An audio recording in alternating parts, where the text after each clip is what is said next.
Happy Thanksgiving, everybody. It's Governor's Cup week. It's rivalry week. This is 11 Personnel. I'm Nick Roush, joined by my good friend, Mr. Adam Luckett.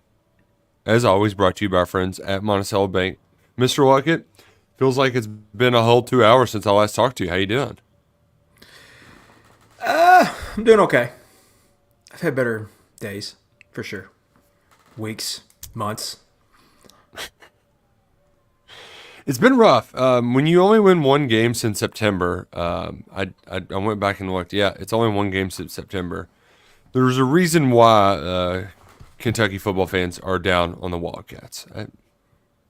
Things aren't going well. But, you know, we'll talk a little bit about the big picture problems, what's gone wrong as of late. We're also going to just get into the nitty-gritty and handicap this SOB and talk cats and cards. We're also going to answer some of your questions from KS Board. Remember, UK1's the promo code. When you sign up, you get 2 points for $1. UK1 at KSR Plus.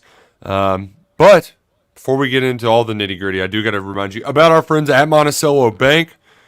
Go anywhere the cats go, because that's where Monticello Bank is.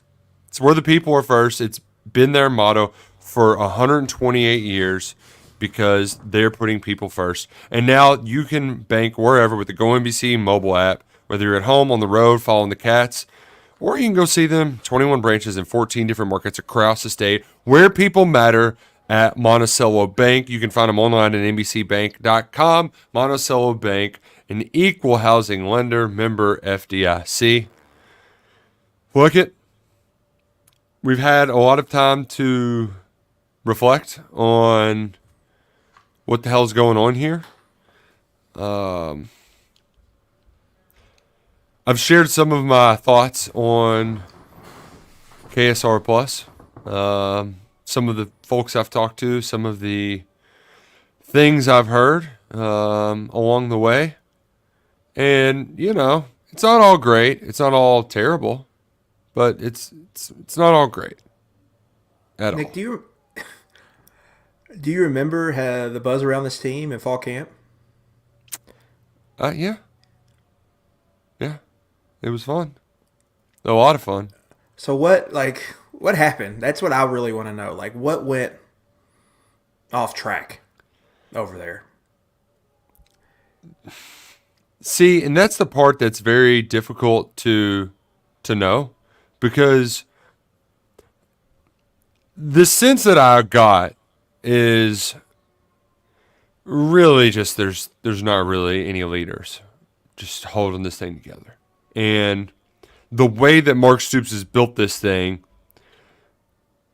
having players got to do their part, right? I mean, whether that's fair or not, they have to do a decent amount of contributions. And essentially the structure of this team, you were going to rely on a bunch of transfers to come in and get it done. And that's not been the case. Yes, on offense. And that's why I think the thing that Mark Stoops has, he said it in his press conference, and then he really hit that hammer over the head in his coach's show on Tuesday nights. He talks about showing resolve, and you say, oh, well, they don't have any resolve. Defensively, they've done a good job of responding when they needed to. And I think that's evident with having players at all three, like D-Jack and Trevin. They've got a good relationship. Harrison's a dog. Deion's a dog. You're seeing that defensively. Since that Tennessee game, they've really stepped up whenever they kind of needed to stop the bleeding. But offensively, there's just an absence of any sort of gumption, right? By the players that you need to have it, your best players in that locker room, and you're just not getting it. And I think that part of that comes with when you went out to the transfer portal to get the best available, you might not have got the best fit available. Yeah, so I would assume I don't want to put words in your mouth, but when you think they're having leadership problems, I think you're assuming, or we're kind of thinking it's on the offensive side of the football. Yeah. Okay, That's clear. So let's unpack this here. Yep. How many coordinators have they had since 2020? 4? 3, 5? 4 hires, right? Gran, Cohen, Rich, Scangarello, Cohen. Oh, and you had interim Marrow too. Yeah, Can't forget the big dog fence. and they wouldn't even tell us who the interim was last year for the bowl game for some Weird reason. silly reason. So that doesn't even matter. Okay, you've had all that. So what is that? That's had a trickle down effect to me into recruiting, right? I wrote a big story on this week, which is basically they've had one offensive start. They have one starter from the 2019 and 2020 recruiting class, high school recruiting classes on offense. Eli Cox. Yep. That's it. That's it. And then you look, it's not, but like those are the worst ones, but it's not much better in 2021, right? It's Dingle and Burton. That's it, right? And Jagger Burton, the book's out on him, whether he's going to be a good player here or not, right? As of right now. It's been 2 kind of average years. That might be being kind there. Dingle's shown some promise. Unfortunately, he's been hurt a couple times now. And then the next year, you've got Dane Key, Barry and Brown, and Josh Caddis. They're just not recruiting well enough at high school at that position. So how in the hell are you supposed to have leaders if these guys can't play that you bring in and you cultivate in your culture, right?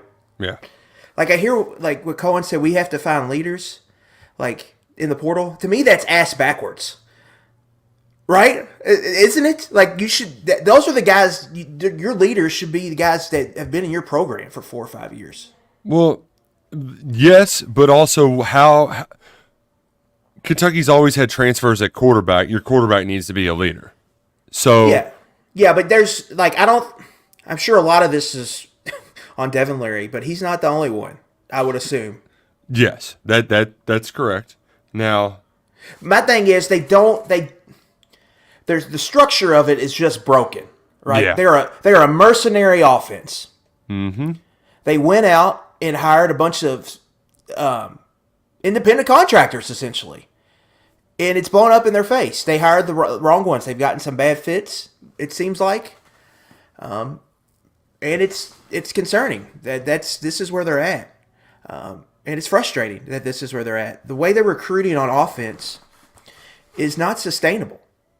Not only is it not sustainable, that is crappy way to operate. That's like a 3-9 operation, the way they're recruiting on offense right now in the high school ranks. And so they have to kind of find this happy balance until water finds its level.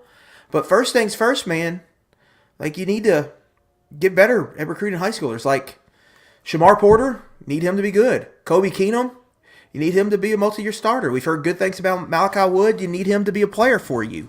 yeah. And the list goes on. Anthony Brown-Stevens is really important.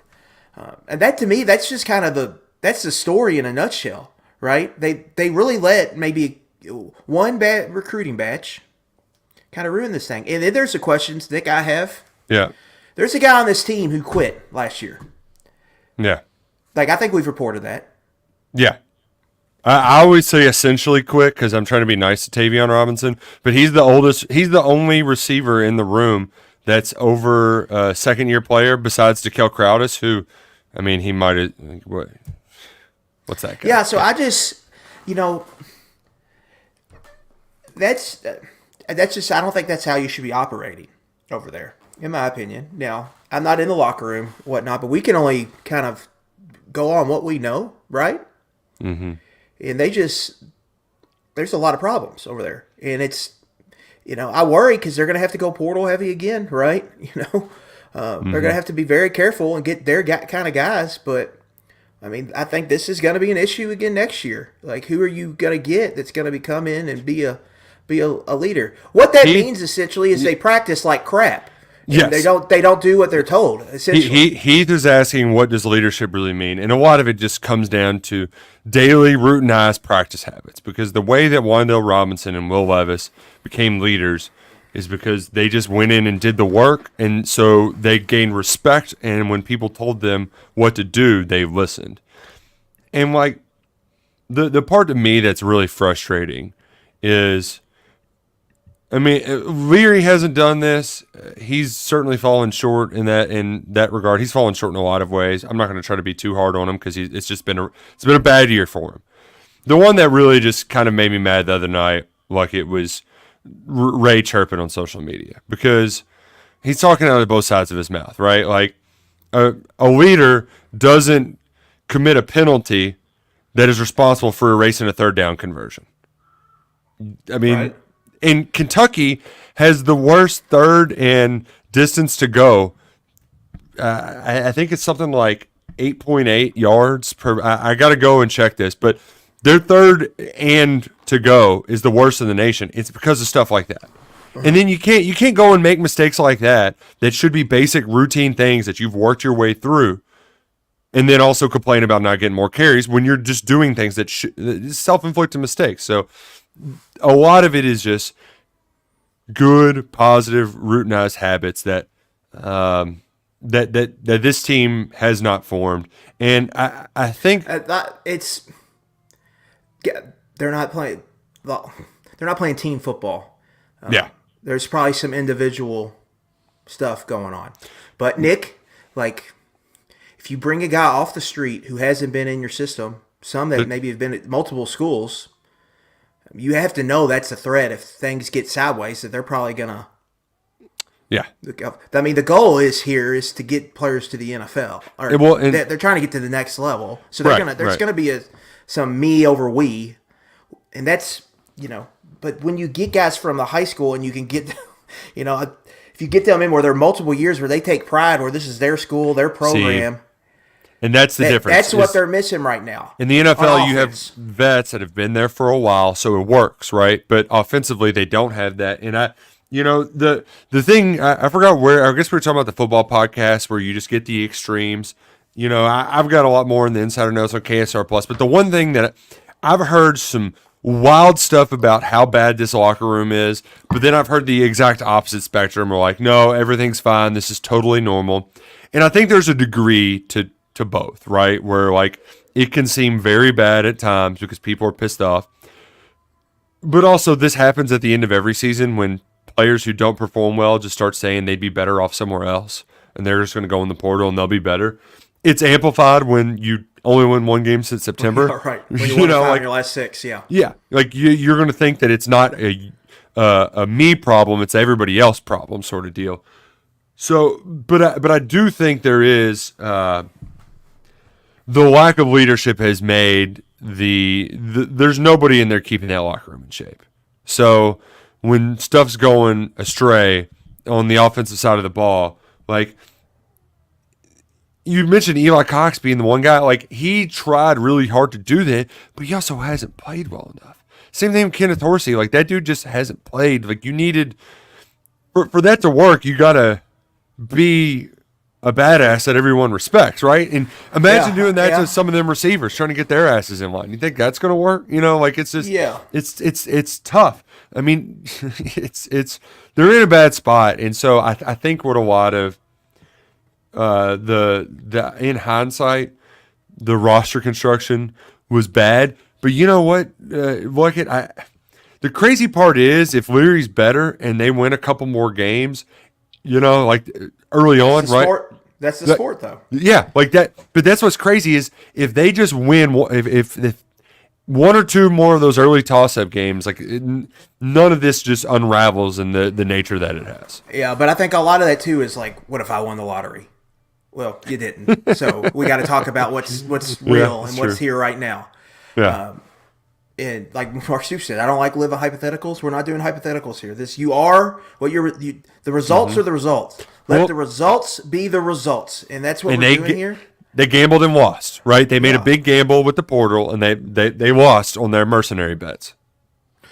Yeah, and so my big question is, how do you get out of that? Right? That means you got young players, you got to get them in, and you got to develop them and make them good starters. The problem I see is that's not really happening in these younger classes. That's what scares me, really, is that they're going to keep just going down this path. And what have we seen that makes us think that they're going to hit, that this won't happen again? Like, I think it'll happen again if it keeps going down this path. Because we went through the recruiting results. They're not developing and getting these players from high school to starter roles and growing them that way. Now, it is harder today with player retention because guys can leave and you can't stash guys. Mm-hmm. But quite frankly, Nick, the guys that are leaving aren't any good. Some of it too is the and develop part, right? Like you recruit and develop. You got to get it better developmentally, and They're just they've got to figure out a lot on offense. Number one, who do they want to be? Like, who are we? And what do we want to do? And what do we want to hang our hat on? And we heard Liam Cohen talk about that on Tuesday. Now, part of this I don't agree with. Like, there is very much I feel like that they think like they can get the O-line built back and they can get back to just ass kicking everybody. But I don't think Landon Young, Drake Jackson, and Darian Kennard are walking through that door. And here, those were legit blue chip guys that could have went just about anywhere in college football, and Kentucky got them in a 2-year recruiting period, and they were all 4-year starters, and they all kicked major ass all 4 years. I just don't think that's happening again. So they're going to have to learn to win without just bullying people at the point of attack, and that's, I think, the most scary part when I look at the future of this offense. I just don't think that's coming back here. And so you've got to be able to do it somehow else. And I just keep hearing them talk about that, and I'm like, man, I really think we got to figure out a different way to do this.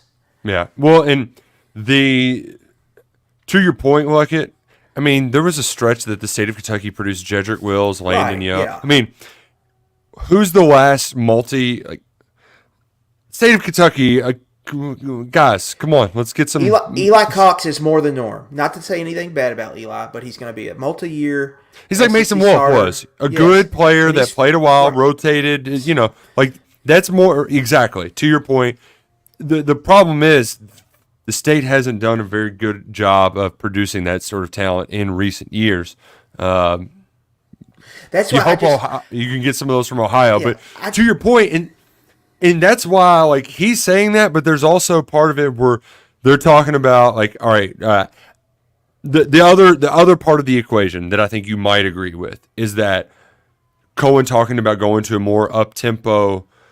We're not going to huddle every time. What you've heard publicly, I've heard behind closed doors and much more.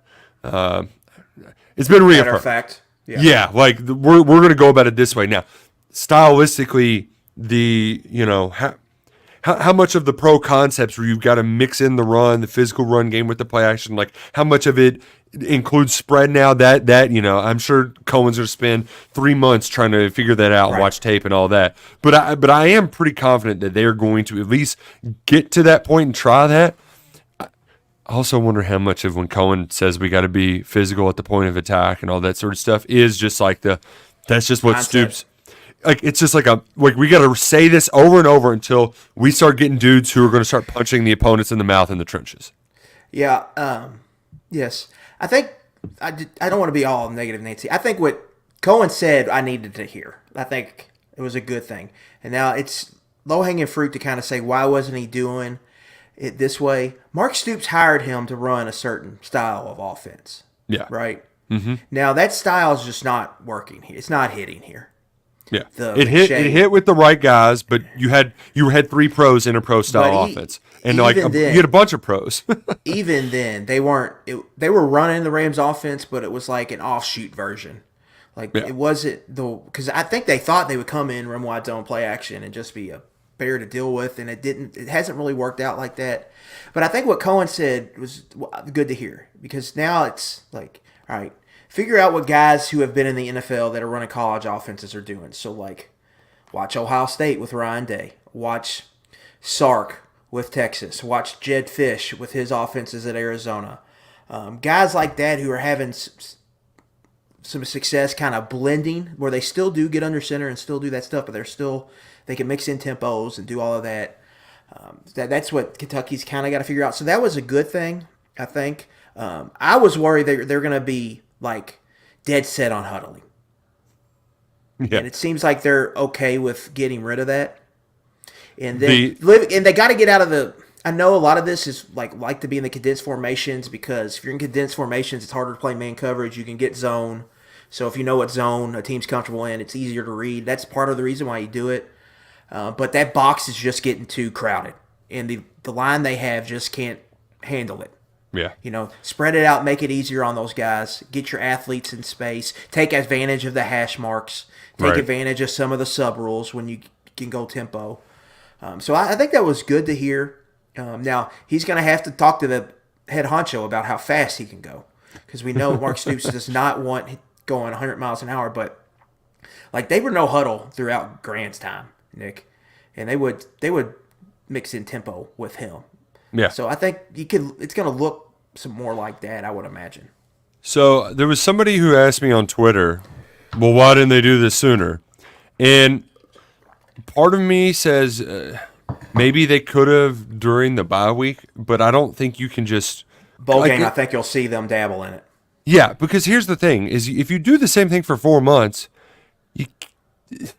it's really hard to change it up. They did it one time with Lynn Bowden, and that was out of damn necessity, right? Like, they had to completely overhaul everything because there was no other option.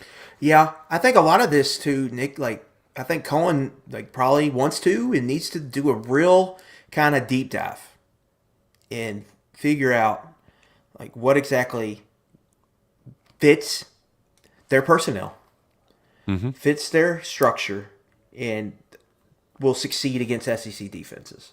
Like, I think there's going to be a lot of, like, we've got to kind of try to figure out what's going to work best here.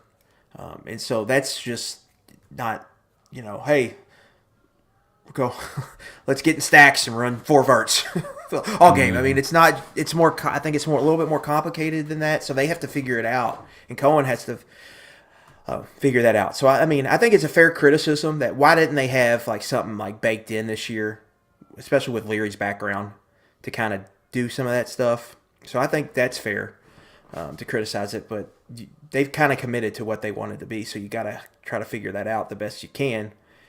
And that's just where they are right now. And it's unfortunate where they are. They've got a lot to figure out on offense. I think the program as a whole is kind of really in a scary point because there's been a lot of warning signs to me the last 2 years that are getting very, very hard to ignore. And so, like, it's easy to see this getting, like, to me, it's almost easy to see it getting worse before it gets better. And that's scary. And so, it's a really important offseason. They got a lot to figure out. And it's 2 years in a row, Nick, where they felt kind of lost the locker room. Well, that's like it is. That's a question that Austin White asked on KS Board. I think some of it is you can be player-led, but you need really good leadership at certain positions. And I'm talking about, coaches, everything. Like, we talked about it before the season. You were going to be very reliant on that wide receiver room. Your old head in there was Tavion Robinson, right? Like, there was going to be some stuff. So you need to have somebody in there who is a very strong just force to be reckoned with. And if there's one position that, I mean, do we need to go through the murderer's row of wide receivers coaches here at the University of Kentucky under Mark Stoops? It's quite the lineup. And even somebody who's been there for them all would probably struggle to list them all. You had Bonai, Michael Smith, Lamar Thomas, Tommy Maynard. I'm missing one, right? There's You had Woodward, Maynard, obviously. You went Maynard. He was here 3 years. Then you went Lamar, who was so here Lamar 2. was after Maynard. Okay. Yeah, and then you went. I think straight from Lamar they went to Michael Smith. It was Michael Smith. That's right. Then Boo Knight. Yeah. Then Woodward. Yeah, they hasn't been a good. Yeah. Right. It's been rough. So and that's not to just put all of it, lump it all on the wide receivers, but I do think there was the stuff you talk about stuff catching up, right? I think the hiring people at weird times is catching up. Woodward got promoted after Boo Knight gets a DUI. He was just a quality control guy. Right. Boo Knight gets a weird DUI. Buff got promoted. But then that was at the right time, as like it was a normal time. But then Collins comes in to fill in for Klink. 'Cause Klink leaves in May. You have the Cohen hire, weird timing. Like just a lot of that stuff has really added up. So Yeah, absolutely. I mean, it just does. It's okay to have one of those as a one-off where you have a weird hire, but a lot of them had added up. And then to add to it, you had Stoops' brother in, who had taken like 2 or 3 years out of being a primary assistant and recruiting regularly. Like it's just, Yeah. it's a big that's a big mess. So I think what a lot of we're going to see. I'm curious too because they didn't keep Settle around for signing day, did they? They just got rid of his ass, right? Pretty sure, yeah. Bulwer was in here. Yeah, because he closed on Jamarian Wilcox around that time, yeah. So I'm curious if it's going to be just cut and bait right away. Like if it's Ben's probably, yeah. Yeah. So, we had 4 or 5 different new coaches back in 2015. I don't know if it'll get up to 5, but it'll probably be close to that number. Yeah. Just think about this, Nick, right? 2020, the COVID, so that was all everything was messed up. Liam Cohen and the Rams are in the playoffs, so he can't get here until late. Yeah. Right? The next year, they kind of have a normal December, January. Then he leaves. Yep. So then Rich comes in late. And then you fire Scangarello, and then Cohen can't be here until January. So they've had this weird kind of thing with offensive coordinator. They're basically missing a month with one of their head honchos around. A really important month. Now I know Cohen was involved with everything's going on, but it's different. Like he was half foot in, half foot out. Yeah, because he was working 2 jobs. It's gonna be like this would be the first time, man, since really after the 2019 season where they just had a normal offensive coordinator offseason situation, right? They've just had so much kind of weird churn of moving parts in that position that you have to think that will help, and especially when in an offseason where I think the fit box is going to be extra important on offense, and not just person or scheme fit, more of cultural person fit with their locker room. I think that's going to be very important. I mean, there's just so much, man. They've got he's Mark Stoops. If he was a mechanic, he's got 16 cars to work on, and he's got to get them done in 2 days. I mean, or he's just got my car. And he's got your car. There's just so much they have to get fixed, and I just think about this offseason if they lose on Saturday. Well, what is that going to look like? That's where STC80KY on the board said that MJ said the football players are fired up. Can you confirm? That is one thing that I have. Not only did we get Dion trash talking, the folks I've talked to were very much. I think we're going to get a very much inspired, at least start to this game. Now, we're going to get into it. What happens when adversity hits? we're going to get into it, but it's going to be an exciting start. It's going to be crazy. You need to be there for it. You need to download the Gametime app or visit gametime.co. Go find yourself some tickets for Saturday's game at L&N Federal Credit Union Stadium. Yes, that's the name of it now. The artist formerly known as Papa John's. Use your promo code KSR. You're going to get $20 off your first purchase with Gametime, the fastest, best way to get last-minute tickets. It's officially a sellout, but the best thing about Gametime is they have these flash deals at the last minute to make sure you had the best price, guaranteed no matter what. And my phone's on the wrong internet. It's moving a little bit slow because I'm trying to move it up. What I like about the Gametime app too, you see your seats before you buy them, and they do all-in pricing too. So it's not like you're going to get tagged with a bunch of random fees that you don't expect or anything like that. It's just the price is what it is. It says it right there on the Gametime app. So go ahead, download it, get your butts in the seat, and get there early with our friends at the Gametime app. I'm seeing right now $69 you can get into the game. Oh, another fun thing you can do. $66. That's a pretty sweet deal for a couple of tickets to the sellout game. They also got. I've only been once, but going to the races on Thanksgiving, sign me up. Gametime, they've got tickets for that everywhere. Download the app. promo code KSR for $20 off your first purchase. I bring up the beginning of the game because I definitely have to be worried that all of this energy is just going to be taken out on fights and not on execution offensively. Defensively, I really think defensively they're going to be able to keep this game close. Kentucky has the best explosive run defense in the SEC. There's some pretty good explosive run defenses in the SEC. Really, Cody Schrader is the only one that's got him and gashed him. But that was only one run.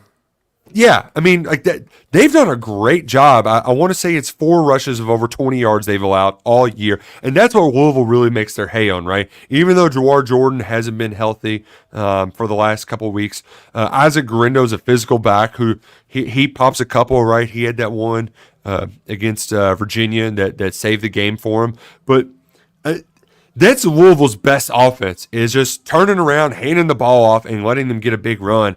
And I don't think they're going to be able to do that. So I do think if you go out and you win the toss, look at Kentucky can set the tone early defensively.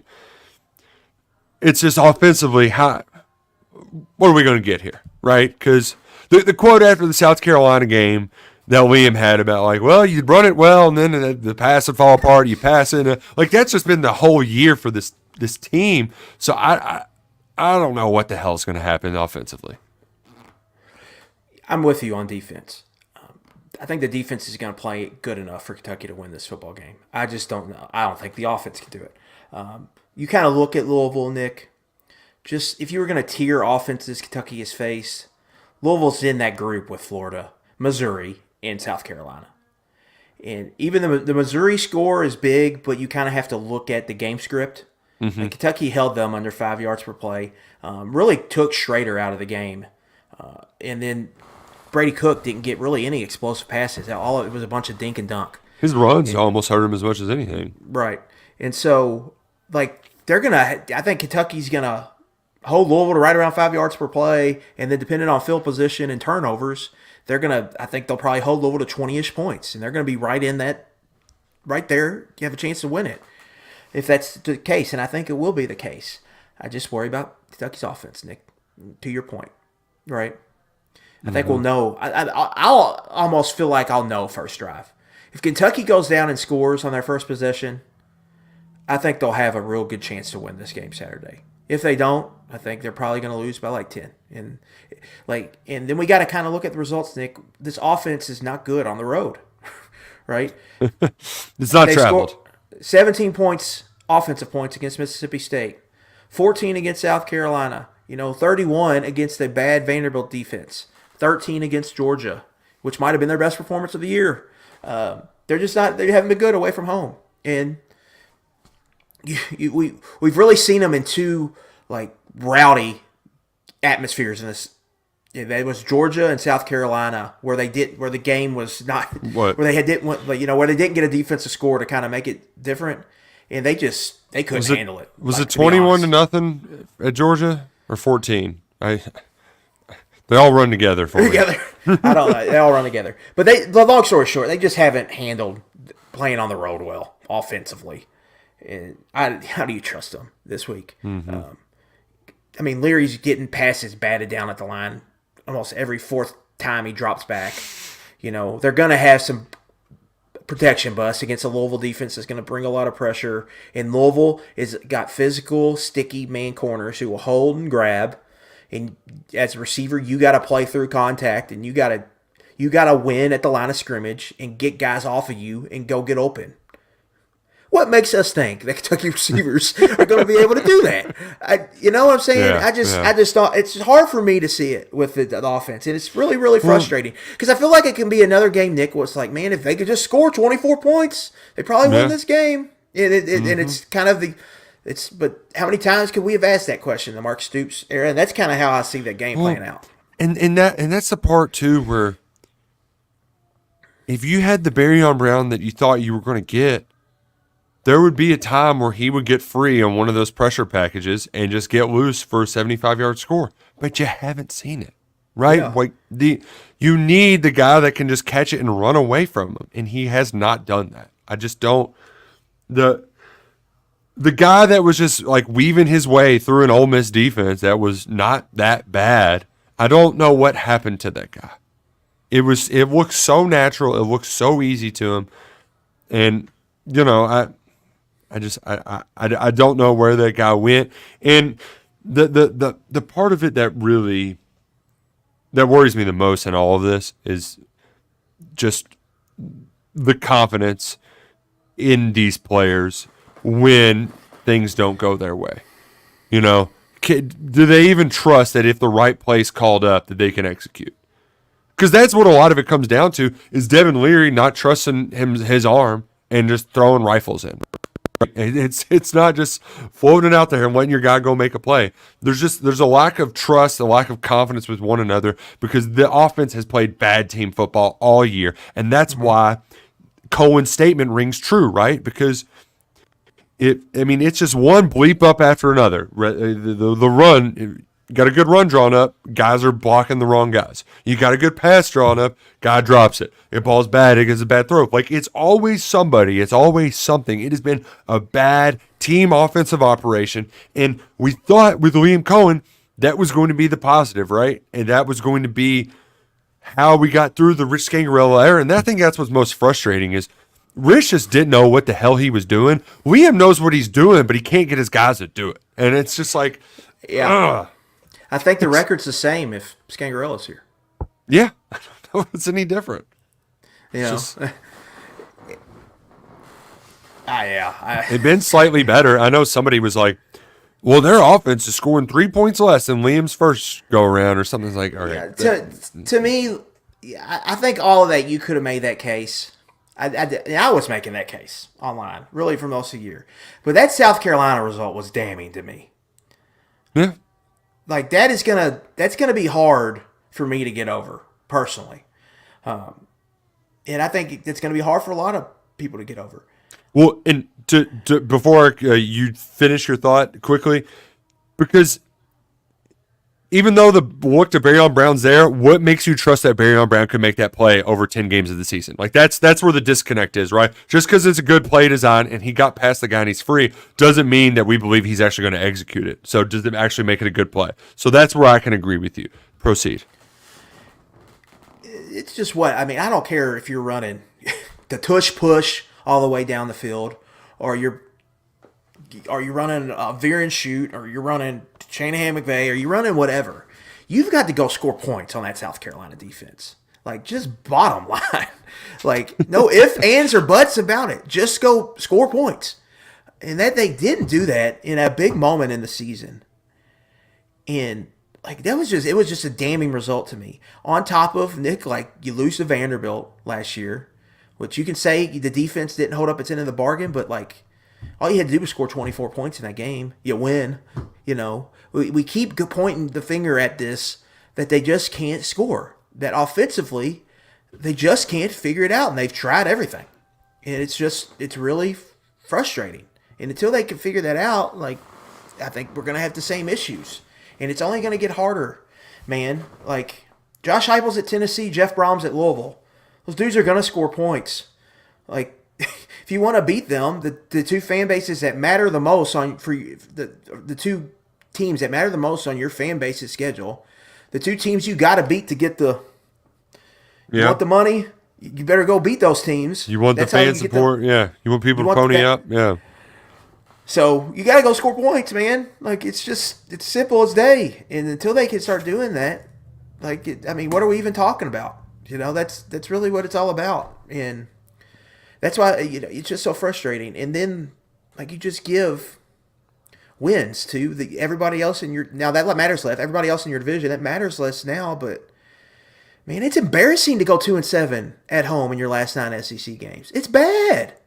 Mm-hmm. There's no getting around. It's bad, man. Like, Stoops has accomplished a lot, and he's done a lot of good things, but that is bad, man. You cannot do, and we talked about this in Rap Reaction after the Bama game.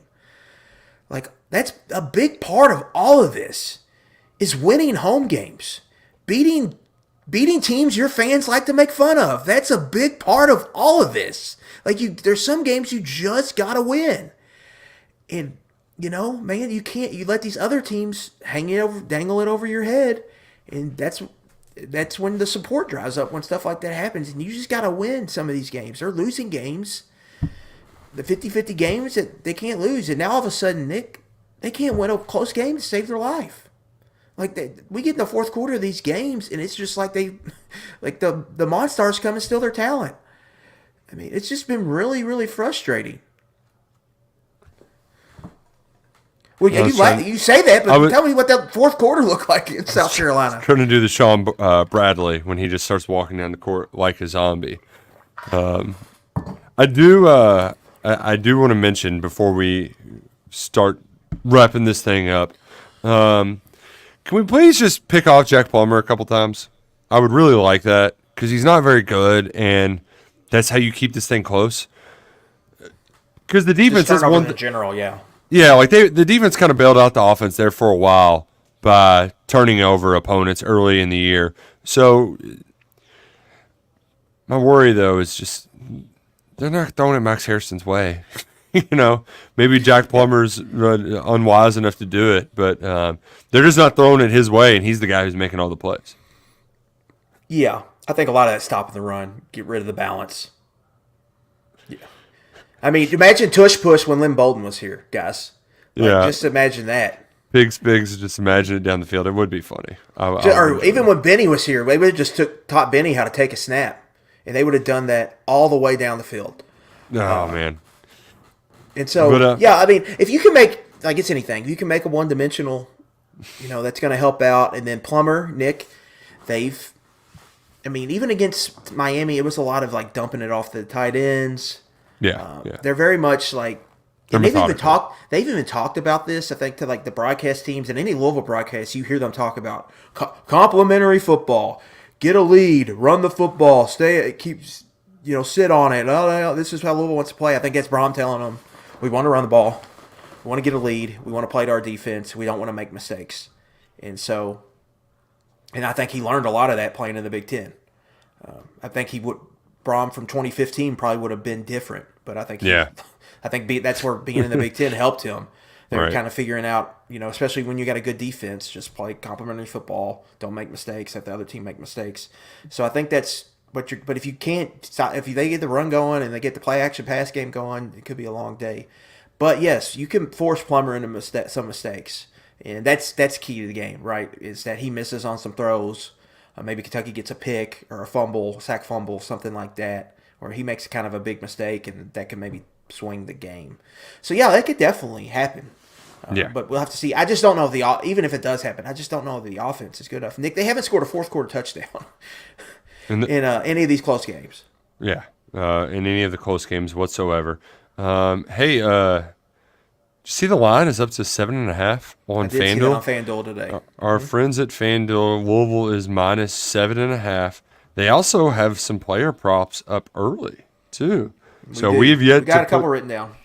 Oh, what do you got over there? Because I feel like Isaac Garindo anytime touchdown at minus 135 is a nice little snack on cake the list to add to the single game parlay.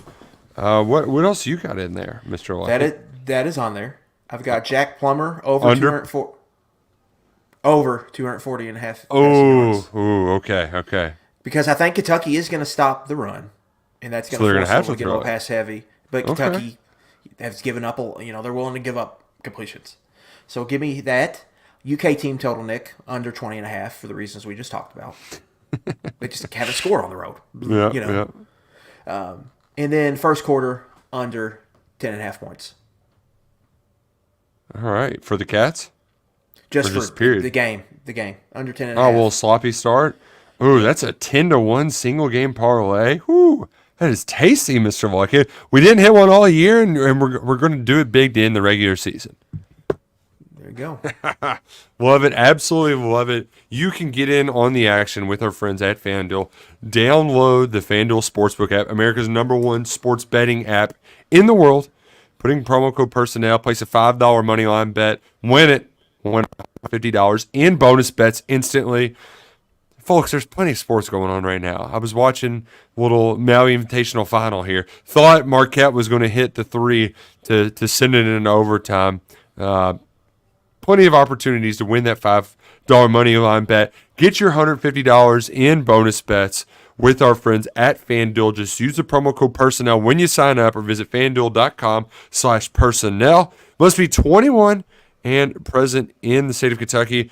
First online real money wager, only $10 first deposit required. Bonus issued is non-withdrawable bonus bets, which expire 7 days after receipt. Restrictions apply. See terms at FanDuel.sportsbook.com. Got a gambling problem? Call 1-800-GAMBLER.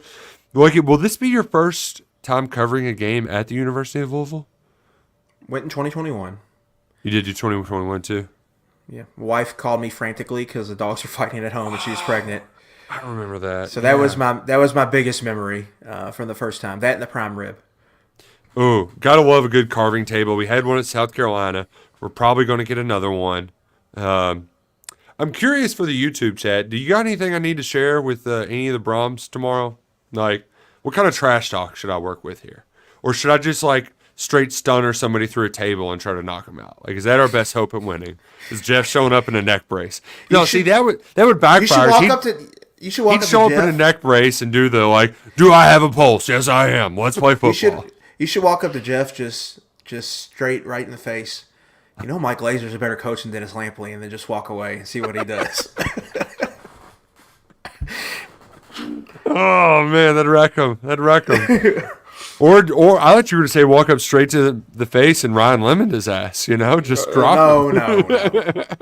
No. I mean, that might happen because that's Trinity fighting words over there for sure. Oh, man. But you guys, they're still playing this weekend, though. That's the problem. Yeah.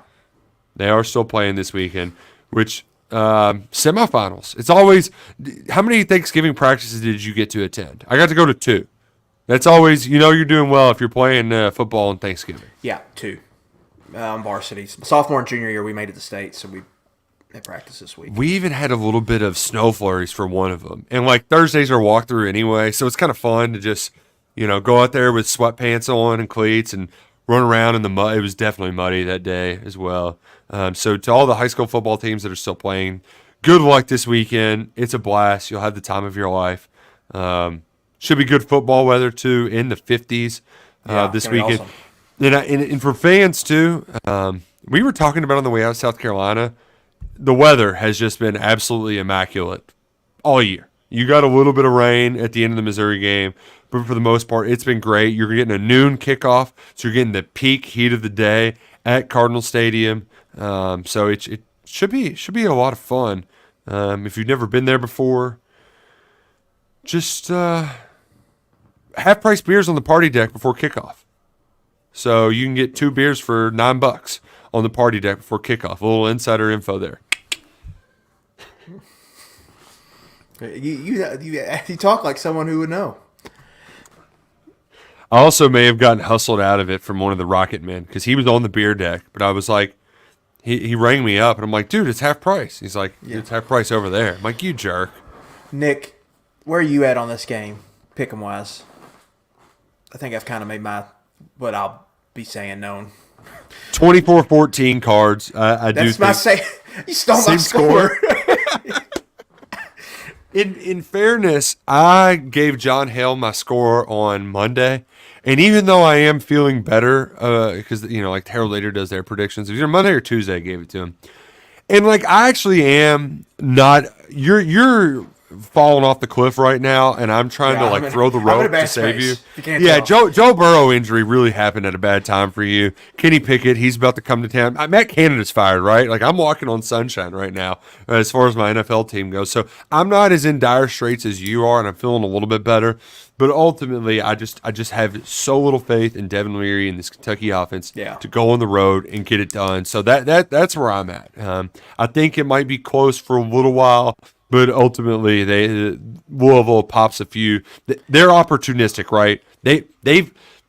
You were laughing at them and all the dumb things that have gone their way. But man, when those dumb opportunities, like sometimes you make your own luck. You take advantage of your own opportunities. That team's done it, and the team that we cheer for just hasn't done it at all this year. Yeah, I mean, just these last 2 games, Nick, they could have lost either of them. And they outscored Miami and Virginia both combined 32-6 in the fourth quarter. consider this. Like if you're very worried, Virginia was down 14-0, and they were with 3 minutes to play in the third quarter. They were up 21-14 to start. It was 3:41 on the clock. They were up 21-14 to start the fourth quarter. So like, it can be done if you're opportunistic. But that Louisville team they have been. Yeah, I mean, there's any time in this winning streak for Kentucky, adversity hit, Louisville crumbled. Right. Yes. 2021 was the big one. Like, remember once they had the fight with Vito, the game was over. Like, they were done after that. The Lynn Bowden run to open the third quarter. I mean, when he was just throwing guys around, nobody wanted to tackle him anymore. The funniest one though was the guy who did it. They tried to kick off the field, and he just like refused to leave. That made me. Yeah. That amused me. And then last year was a little different, but like I think that Louisville just didn't have a quarterback. Right? Yeah. The dome man was out there, and you could tell early. And they put Cunningham in for one drive, and then he turned it over, and they just weren't. And Kentucky just had probably one of their better offensive days of the year, and that's kind of what has happened in this series.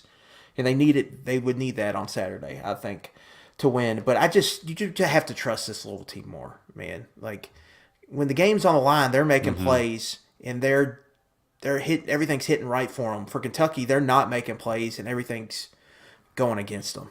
And that's what I think will happen on Saturday. I think it'll get in the fourth quarter. It'll be a close game. Louisville will make the plays, and Kentucky won't. Well, you've heard the score from us. We're on the same wavelength there. One final question, and it's a great question from Michael Matthews in the chat. Michael, we appreciate you listening. We appreciate all of y'all participating in the chat. An hour later, we appreciate you all subscribing, smashing that like button. It really helps us out a lot. We're so thankful for that this Thanksgiving season. Michael's got the over-under on number of guys who hit the portal, and I think you're pulling up your list. I thought it was right around a dozen, which would be a normal year. I probably set it at 13.5, factoring in some guys they wouldn't lose, that some unexpected departures. I'm thinking 13.5 is a decent line because there's a chance that under could hit. Yeah, I think you're looking at right at 13 to 15. Yeah, it's in that window. So, like, I think the fears of some mass exodus are just, like, people panicking because players are tweeting and players' parents are tweeting. That stuff happens. I mean, that's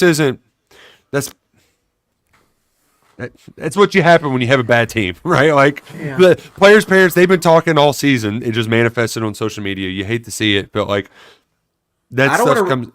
I don't want to read too much into it, but Deion Walker talked yesterday, and he talked like a guy who has no plans on leaving. He's ready to whip some asses into shape. Like, that's the kind of mindset I got from him, and that's really, if we're being honest here, like the reason why I'm not dire straits is just Deion. Like, dude, Deion, and you're our last hope, right? Like he's R2D2, like that is the guy to me. He's the only guy I think any one of those playoff schools would kick the tires on at all to try to get. That's the other hidden secret in all of this. I would say Harrison too's up there. Really important. Yeah. Because he's a good corner. And what we saw from this defense, they need that bad. Well, and he's a good culture guy too. Like, I didn't expect that, but shout out Detroit. Yeah, so there's a couple that you need to watch out for. That you want to keep Dane Key here. Yes. Right? And so you're going to, I don't know what's going on over there with them. I mean, it's been reported, everyone see either his dad and his brother tweeted about the game Saturday. There was the Louisville rumor earlier, but tonight he was throwing L's down at their Thanksgiving dinner over at Merrill's house. So you need to keep him here. So I think, I don't know. I don't want to even handicap it. What happens with Barry and Brown, I think, who knows, but after this year, like, the return on investment wasn't great, man. So maybe it's about, we'll see what happens there. Yeah. You're going to be able to find receivers in that, but, like, you can't find Deion's, and then offensive linemen are hard to find. Yeah, that's where So it's tough. seeing how they manage that, but you can find good receivers, and so that's where I think they're going to be fine there. Like I really do. I think we'll look back and we'll look at the roster and we'll be like, Yeah. okay, they could do something with this. And I think Liam can find a quarterback too. Yeah, I just more worry about just the offensive recruiting as a whole. Like you can't just keep doing the portal stuff. Like, to me, this is kind of like what people used to do back when they would just, or we'll just load up on JUCO. Like eventually, you just can't keep doing that over and over. You've got to, free agent signings recruit in the and pros develop. too. Yeah, Yeah. like you got to draft well. Yeah, you got to recruit and develop and get your guys. That's how you cultivate a good culture, man. Is those guys are here for a while and they take pride in it, and that's Yep. And if new guys come in, they got to answer like this is their program. It's not the new guys' right? You know what I'm saying? Yeah, It's like if somebody comes in, this is our offense you're coming into. It's not your offense, and we got to adjust to you. Right. So they got to get back to that offense. Defensively, I think they're doing that. And you look at you just look at the guys. They've hit on a bunch of 2020 guys, maybe that aren't great, but are quality starters. Hayes, Ribka, Ox, De'Aaron Jackson. Like these are all guys. Andrew Phillips. These are all guys that are playing and are part of the defense. They don't have that on offense. They don't have starters or even guys that are playing in big roles. Like Isaiah Cummings didn't play till last week. In the class of 2020, and Jutah McLean's been in and out of the lineup. They just got to get better about finding their guys in high school on offense, developing them, and getting them into big roles. And that ends my roster building TED Talk. Do you feel better now that you've said it out loud, got it off your chest? I guess, but that's really bothering me. I'm not gonna lie, as you can tell, it's really bothering me that they're at this spot. And I don't know how. Like I think it's almost to me, it's got to be a long-term fix unless you're just going to be a portal program, which I don't think they want to be. And so, Well, a couple Bud Lights and a turkey leg. It'll do you some good tomorrow.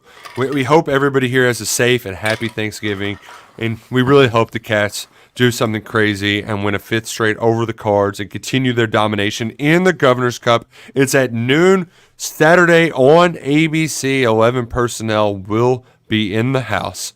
For Adam Luckett, I'm Nick Roush. Go Cats and go Kroger.